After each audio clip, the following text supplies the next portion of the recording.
welcome to Connections Radio Show, where we talk about ideas that matter. I'm glad you joined the connection and are with us today.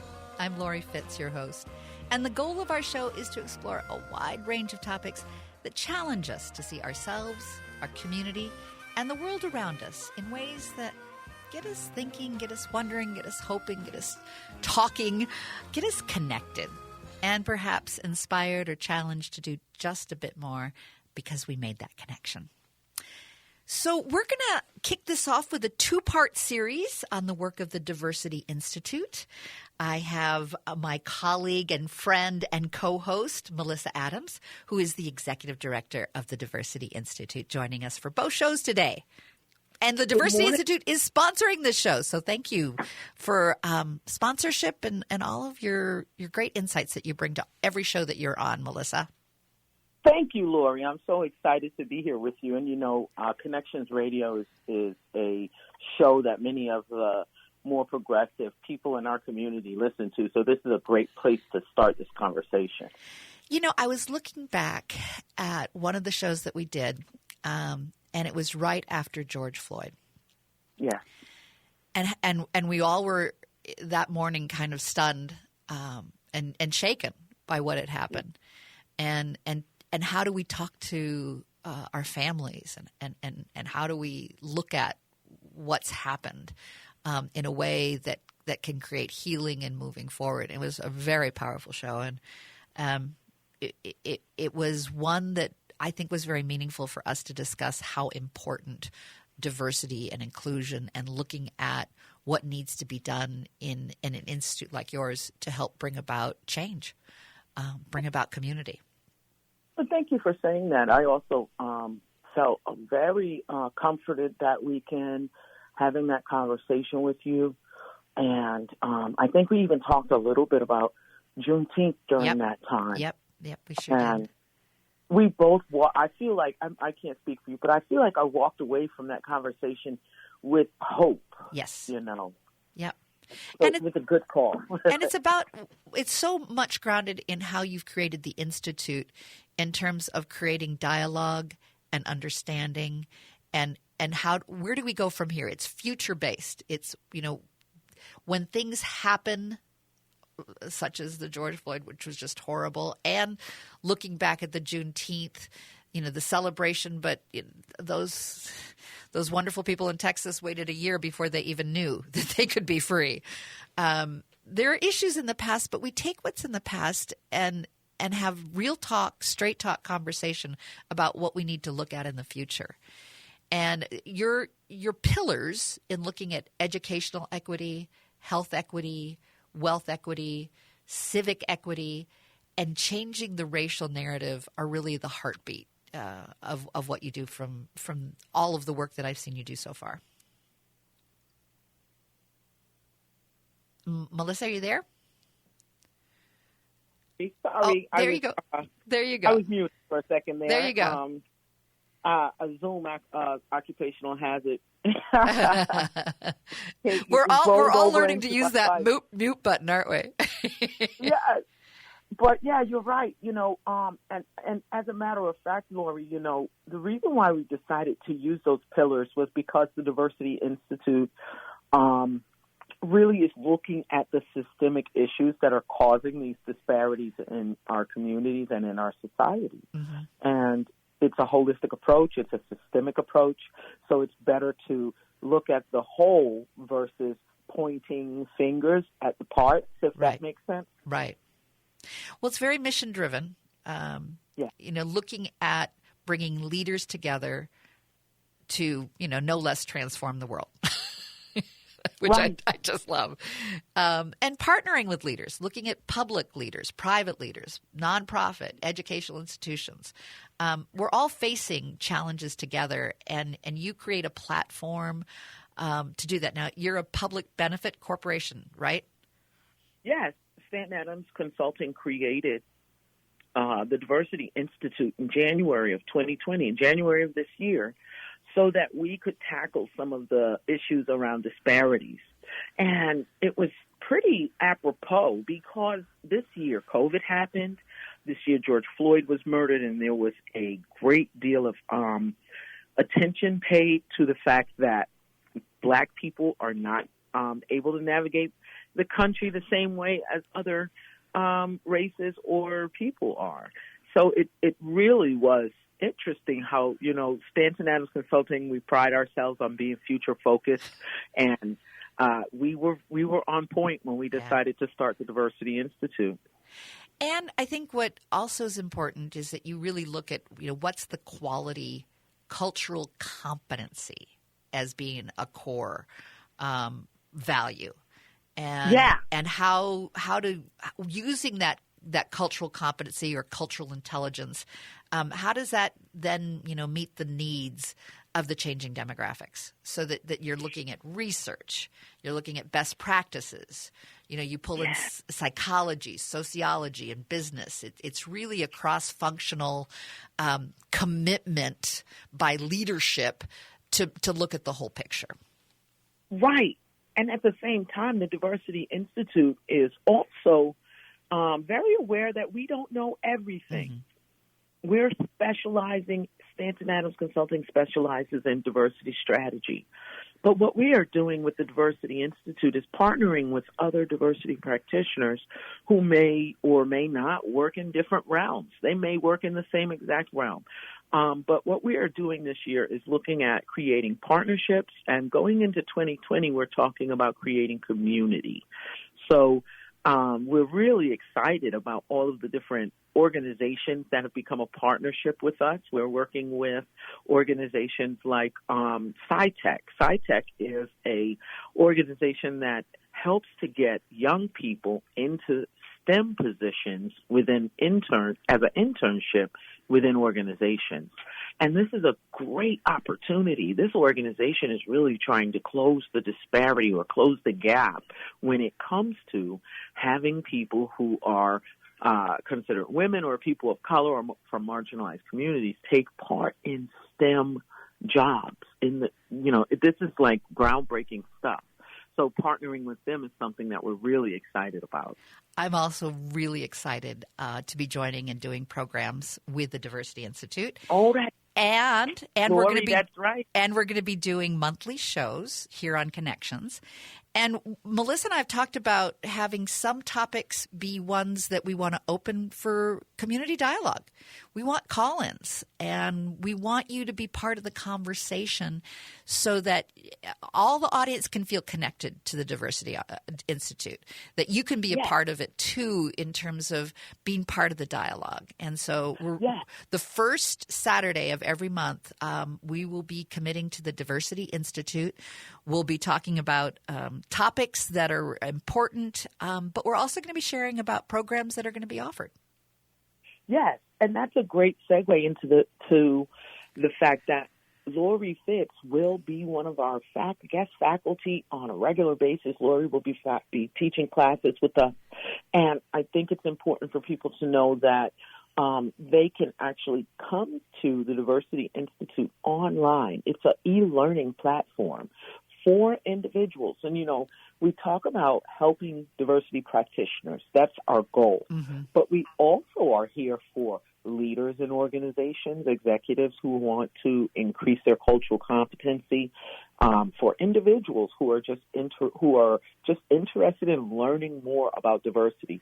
So you don't necessarily have to be a diversity practitioner to take part in some of the learning and the courses and the training opportunities. Absolutely. You just have to be a champion, right? You have to be a diversity champion. Or eager to know. I mean, you and I have talked about how important, cultural intelligence for community connections is.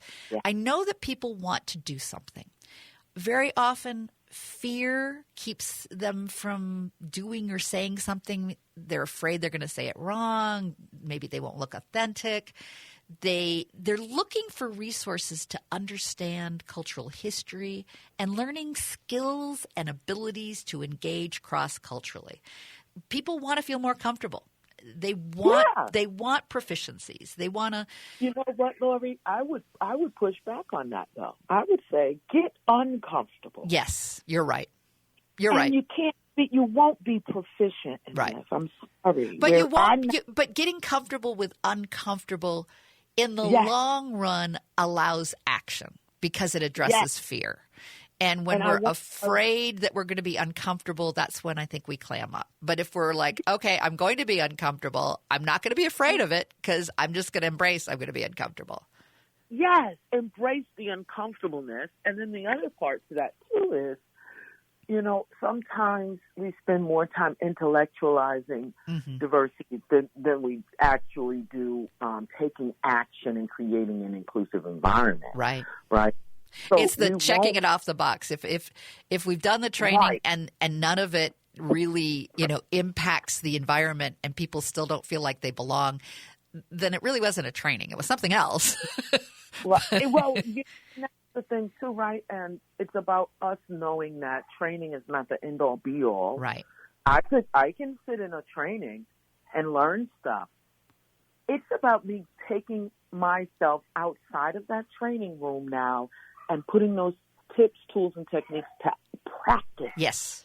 And we all have awareness. We all, I can't say we all.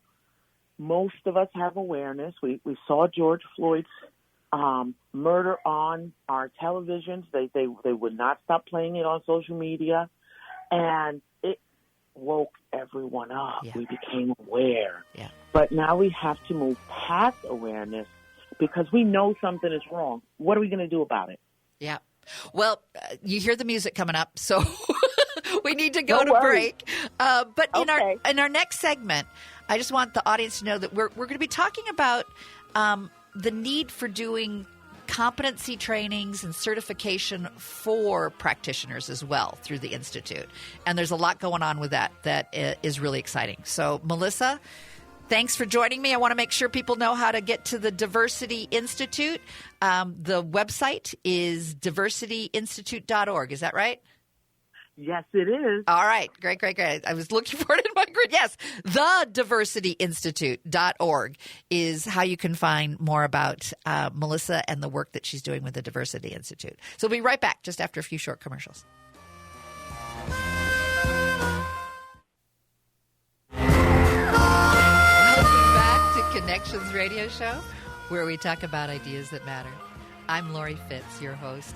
And Malissa Adams, the executive director of the Diversity Institute, is my co-host today, as well as every first Saturday of the month from January 1st on. We're delighted to be announcing that the Diversity Institute will have a partnership with us and will be co-producing our Diversity Institute Connections show. So welcome, Malissa, and I'm so excited to be able to share that with our audience.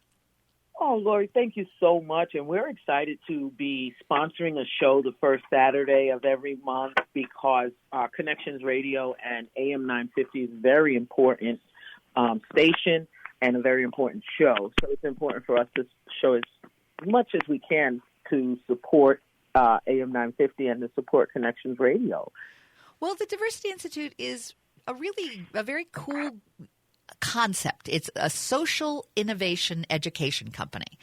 And you all were founded in 2015, but you really kicked it into gear, like you were saying in the last segment, in 2020, in January, before, what a year, 2020, right? Where all the disparities that could possibly, be showing up, showed up. It was the imperfect storm of... Well, it also 2020, think about what 2020 stands for. It stands for perfect vision. Yeah, yep. And looking, and I think to see and to look forward, don't you think? There's something about getting 2020 in this year, puts everything in focus.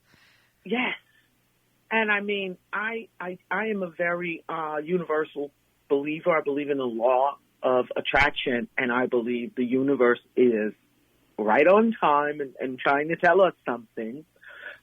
It's sad that it's the year 2020 because the year 1619 is when most of this stuff started. Yeah. Unfortunately, when slaves were brought to Virginia, and both Black and Indigenous people were not treated with respect. And you were sharing some ideas about that with me yesterday, and I know we're going to be talking about competencies, but I loved your insights on that. Well, I think part of what we want to think about is how do we move forward from where we are today? Where do we want to go? Mm-hmm. And but we have to address some of the institutions that did create a different way of looking at individuals. You were mentioning how the church, and if you were not part of the church, you were considered savage, and if you were considered savage, then you could be enslaved. You could be enslaved and treated like an animal. I mean, that to me is horrific.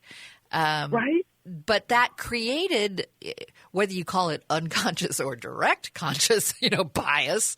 I mean, there was clear biases that individuals were not as worthy.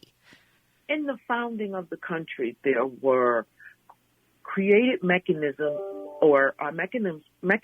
put in place to ensure that certain people were able to be successful. And those mechanisms, it's interesting. I was in a very important and very intense anti-racism facilitation training with my mentor. And this was a 10-week course. We had to read a book which was called The White Racial Frame. And in this book, I learned a lot. In this training, I learned to be a better facilitator, but I also learned a lot about race. Mm-hmm. As a diversity, equity, and inclusion consultant, that's why in the beginning we talked about proficiency. We're never finished learning. There's always more to learn about stuff. So what I learned in this class was that there were three American institutions that created and solidified this white racial frame that we live in today. And those three institutions were the church, the medical institutions, and the legal institutions. The church, like you said, Laurie, they said, if you're not a Christian, Christians cannot be enslaved. That's what the church said. But the church also said, if you're not a Christian, you're a savage. Native Americans, when the founders came here, they considered Native American people to be savages, so that it was okay morally to them to do what they did to the Native Americans. And it was okay morally to them to do what they did to African Americans. In fact, in the Bible, it says slaves should listen to their master. So then we move over to the next institution. That next institution was the medical institution. Medical doctors back during the times of slavery did horrific experiments on black bodies. There's a book called Medical Apartheid. It's a tough read because of the stuff that they talk about. They talk about medical experiments on people who had no idea they were being experimented on, and most of them were black. So during the times of slavery, they were experimenting on black people, and they were saying, because a black person has this type of brain size or stature, it means that they're not as smart as a white person, which means that they're docile creatures.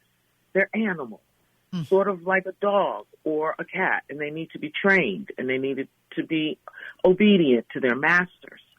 Then the legal system came in to play. The legal system created laws that backed these ideas up, that said, we can enslave these folks because they're not human. In order to be human, you have to have, or in order, to be intelligent, you have to have white skin and be a Christian. At the end of the day, these three institutions solidified a system that we are abiding by today. There's a very interesting writing by Audre Lorde that says the master's tools will never dismantle the master's house. This legal system that we're living under today was created under a white supremacist culture. So does this legal system really have justice in mind for people who are not of the dominant class? And how to learn that in a way that allows us to have aha moments. I mean, there's still aha moments that I have as you're talking about it. I know there are black women that essentially were operated on and sometimes even were no longer able to have babies. they had an operation that was needless. And this is this is like within the last 2-3 years. Yeah. That it's like, what? How did that happen? Laurie, you bring up a great point. The internment camps where they're keeping undocumented people, young women are turning up pregnant. Yeah. And young women are also being given hysterectomy. Hysterectomy, yes.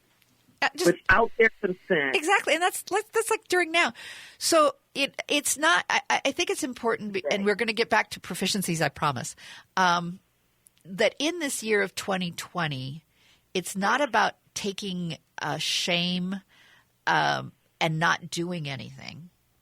It's being ashamed of what happened and saying, this can't happen any longer.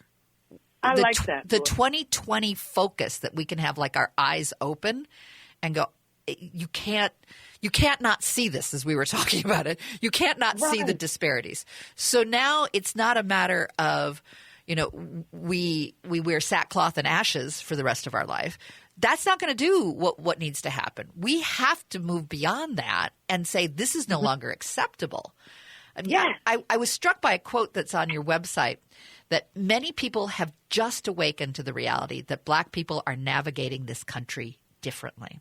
Some may not have taken D&I seriously and have learned since it is a competitive advantage and a moral obligation, regardless of why. The diversity practitioners that we have interviewed have said that DEI standards and certifications are long overdue. We come from a history where diversity trainings in the past did not always know how to build a better future. We can look at the past, we can have our eyes wide open, but it's not enough to just know the past. We need to say, we will be different from this point on. We will look at equality differently. We will look at all people being created equal in a deeper way that shows up in our systems. Yeah. And, Laurie, I think you are right. I think there's a lot of room for our country to head in the right direction. Yes. There's a lot of opportunity for growth. I also believe this is why we need standards. Yes. And why some sort of certification process for our practitioners. And because many people will not, there are people like you and me who are people are on a spectrum when it comes to diversity, equity, inclusion, race, gender, sexual orientation. All of these things are new and different. And it's all about how close people are to that difference and how often are you interacting with that difference. Mm-hmm. And learning. Are you on a learning path, a lifelong learning path? Right. And at the same time, there is good foundation of research and best practices that we can continually learn from as well. Right.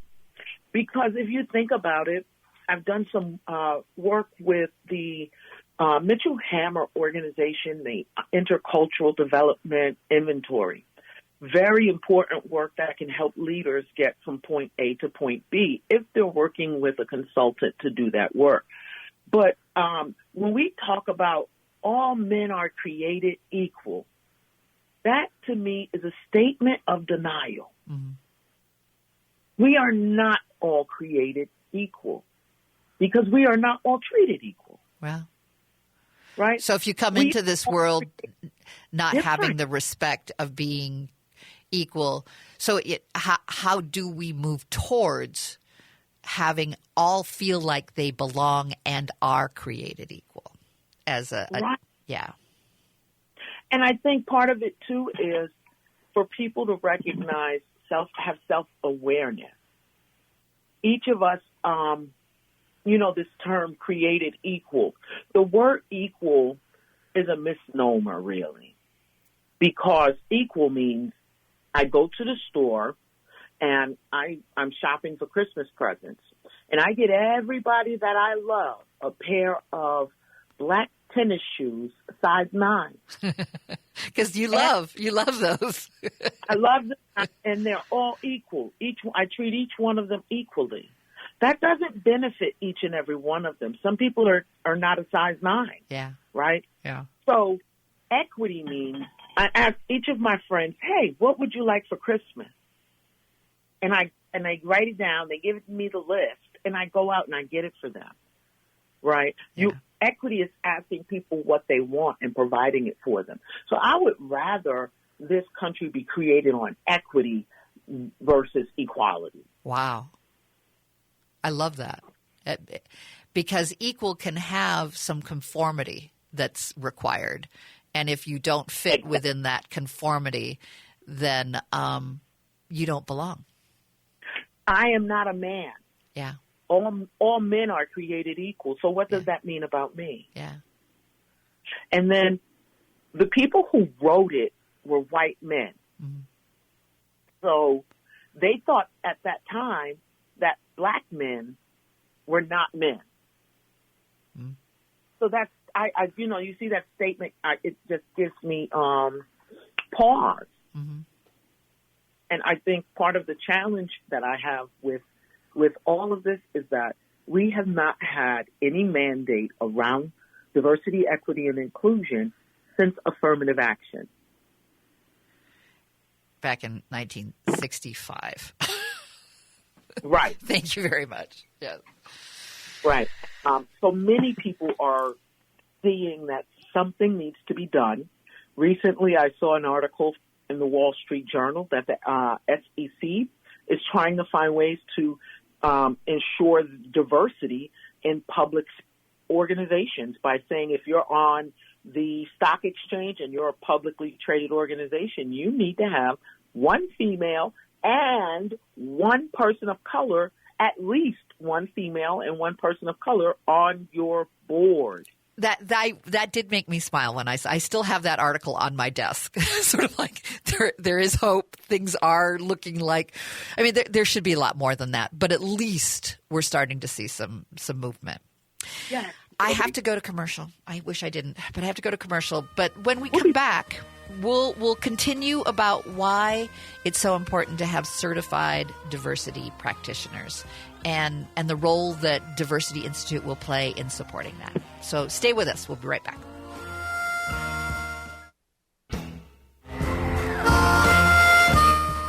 Welcome back to Connections Radio Show, where we talk about ideas that matter. I'm Laurie Fitz, your host. And my co-host, friend, and colleague is Malissa Adams, who is the executive director of the Diversity Institute.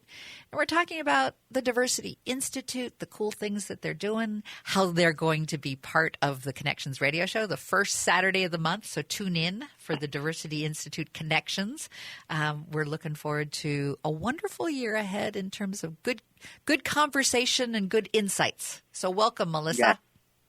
Thank you for having me, Laurie. I really appreciate it, and I love Connections Radio. I was speaking with you yesterday, but I love talking to you as well because we have some really interesting conversations, and I'm sure your listeners can tell we talk all the time, so it's very easy for us to just talk about these things. And I think that that's a great segue into what people can do. Yeah. Yep. We talked about it earlier. People want to do something. Mm-hmm. Everyone wants to take action. Yes. What can they do? And at the same time, they want to bring people in that can help them with that. Yes. And practitioners can sometimes feel kind of lonely in knowing, who can I talk to about this? And what are other folks doing? And how can I learn from others? And I think the forum that you've created to bring practitioners together, to work together, to learn together, is important. But I also really appreciate the idea of creating standards. And what are those standards on certification? So, tell me about the Diversity Institute role, your role you see in certification. Well, what the Diversity Institute is trying to do is create a school. So our goal is to become an accredited school where people can come and get certified for diversity, equity, and inclusion. and at different levels, right? Because everyone is in a different place. Leaders might need a different type, executive leaders might need a different type of certification than perhaps a faculty member at a college versus a diversity practitioner at a organization. Or even a volunteer that wants to work in the community. Yes. That is something, Laurie, that as you bring that up, I just say that has become a very important piece. Mm-hmm. Many people understand there's systemic racism in our society. And I mean, many white people understand this, and they have money and they want to do something. I know I have a lot of friends who volunteer at homeless shelters. They volunteer at dropping off food to people who are dealing with life-threatening illnesses. People are volunteering to teach young people from marginalized communities a new skill. And what they need is to learn intercultural competency in order to do these things. Right. Right? They need to have something tangible that they can do. So I think one of the first things that I think is super important is something that you and I are doing, Laurie. I can't even remember how long we've known each other, but I know it's been quite some time. And I was introduced to you by my wife. And you and I have a special relationship. We're friends. Mm-hmm. You call me, I call you. Mm-hmm. We have Zoom meetings. And I believe that by interacting with you and getting to know you on a deeper level, that has built up my intercultural competency for communicating and hanging out with and connecting with people who are different from me. And I believe it does the same for you. Absolutely. Absolutely. You have so much love, Malissa. You can't help but feel loved up when you're in the room with Malissa. I love that.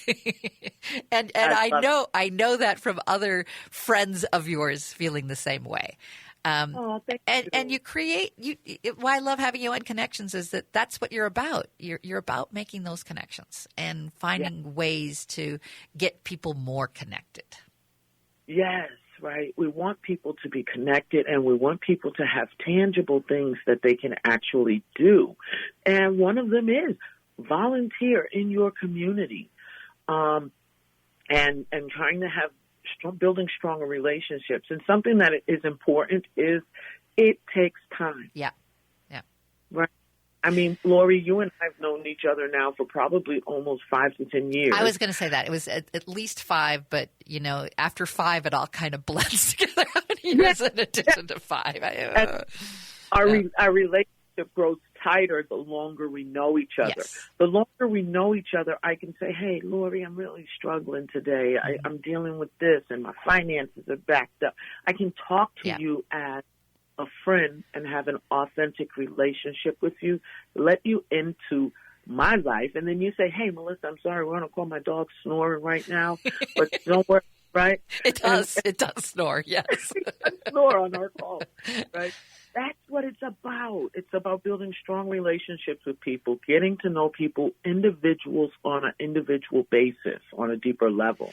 And that's something also that I love about the Institute in terms of the Institute is open to support the practitioners, to sharpen our saw, to get, skill building. It's there to work with leaders, develop competencies, but it's also there for community and what can that look like in community? Because there's I think, and I keep hearing more and more, a real thirst, a real need for resources to understand. But it also should be within a context of based in good psychology. So it needs academics in there too. So tell me why you think it's important for this whole idea of certification. So part of it is, Laurie, when you and I go to get our hair cut or go to get our pedicure or manicure, the people who do that work, they're certified. They're licensed, in fact. Long time ago, when electricity was first started and invented or created and going into people's homes, electricians would go into people's homes, wire them incorrectly, and the houses would burn down. and no one would be held responsible. So they put regulations and standards in place that said if you wired a home, you needed to use 15 amps or ohms, right? If you were a person who was doing this work, you needed to be a licensed electrician who worked underneath a licensed journeyman for X number of years.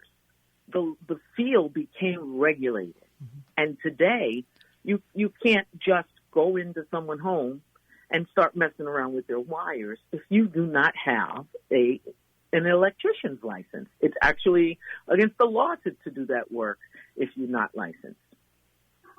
We do not have anyone in place that is regulating the people who go into our police departments and train our police officers on cultural competency. There's no regulations for the people who are going into our schools and education systems and teaching our teachers and faculty members intercultural competency. And this is what we know. Research shows cultural competency, increasing your cultural competency and intercultural competency skills will make employees, volunteers, students, clients, make people feel as if they belong. It will add to the innovation of your organization, right? We even see many organizations that understand this. They know that there is something that needs to be done. And the challenge for them is they do not know what to do. Right. And part of it I see when you're looking at these competencies is just, a clearer definition, because there's so many different definitions that, how can we come together with what does this mean? How do we define? Even like in our segment, we were talking about what's the difference between equity and equality. I mean, right.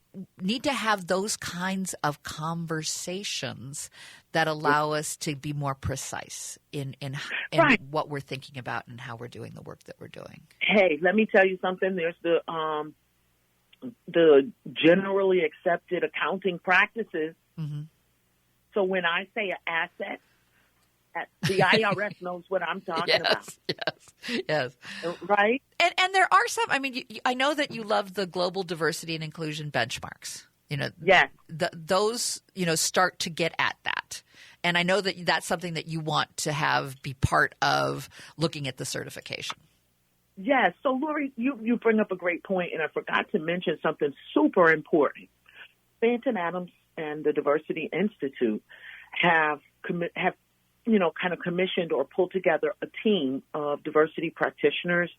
It's a cross-functional team, actually, cross-level and cross-organizational team. They're called the Minnesota Diversity, Equity, and Belonging Community of Practice. And I know it's a long name, so we call them MNDEB, MNDEB.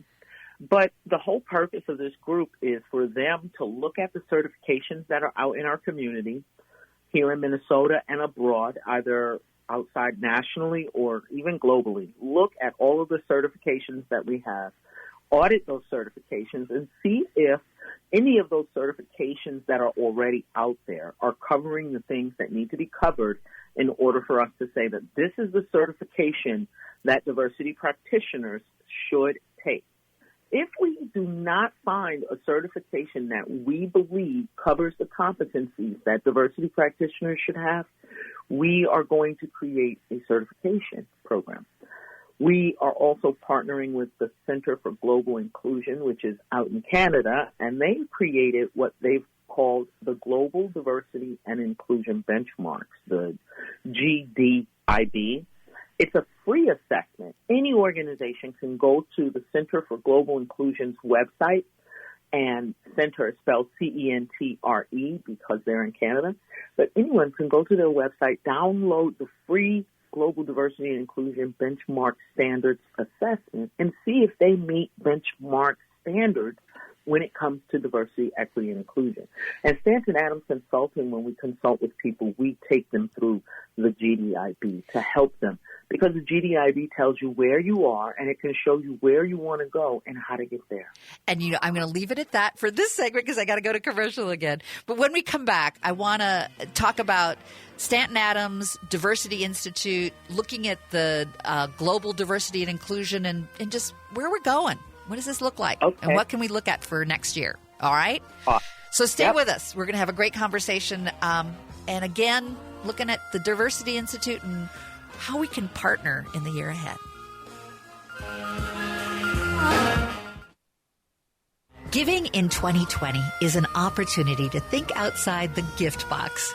Art to Change the World has creations by over 20 artists, including handmade masks, paintings, functional art, sculpture, books, and experiential classes.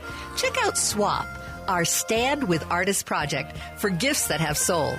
Make gift giving relational, not transactional. Check out SWAP at arttochangetheworld.org.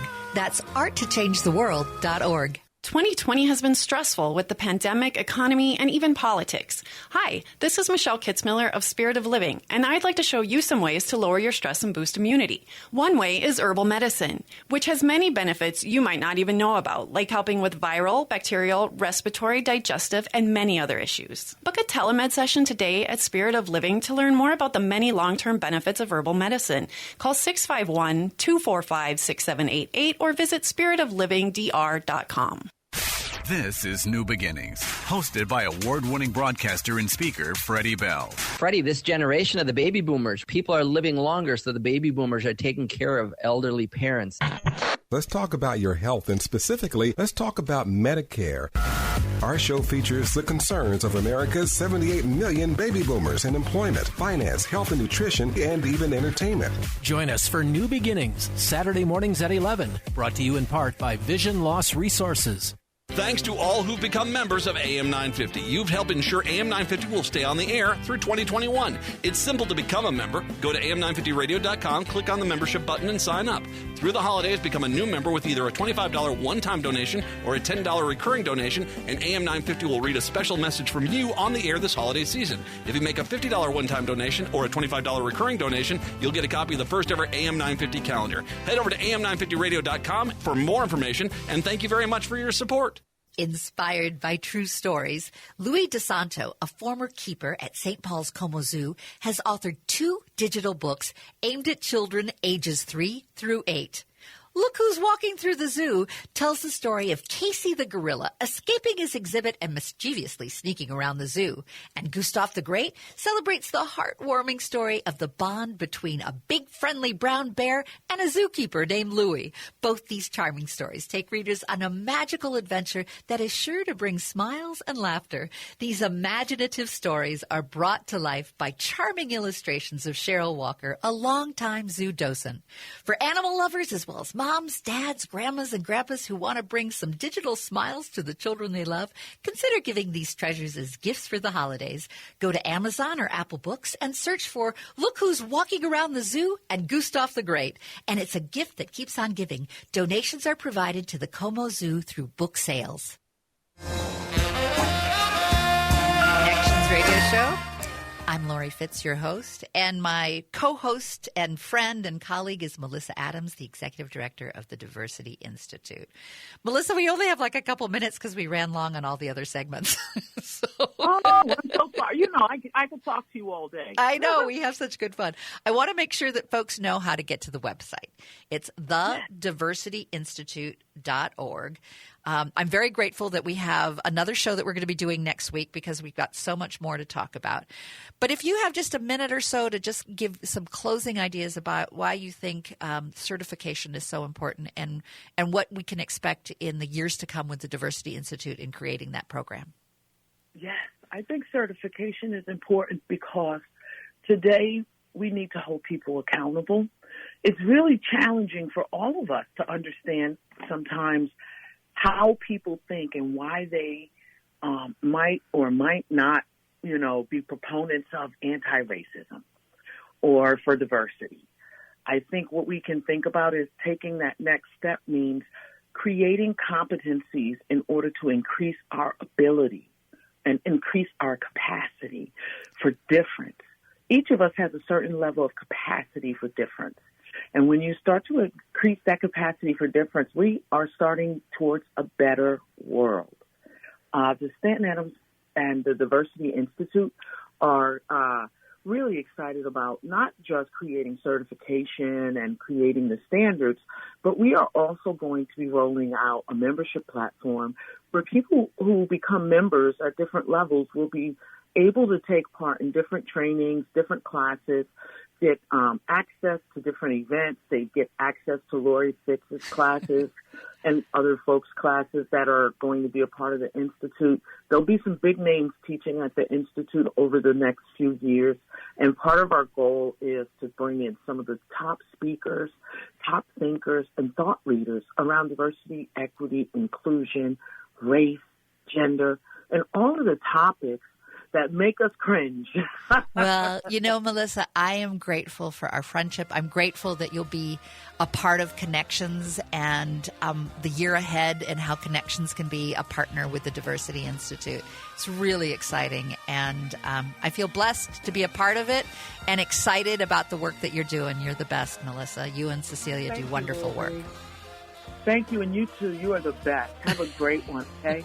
You too, and everyone else as well. And stay with us next week. We're going to have another great conversation with Melissa and a guest in terms of looking at diversity and inclusion. Stay with us. Connections Radio Show. I'm Laurie Fitz, your host, and my co-host and friend and colleague is Malissa Adams, the Executive Director of the Diversity Institute. Melissa, we only have like a couple minutes because we ran long on all the other segments.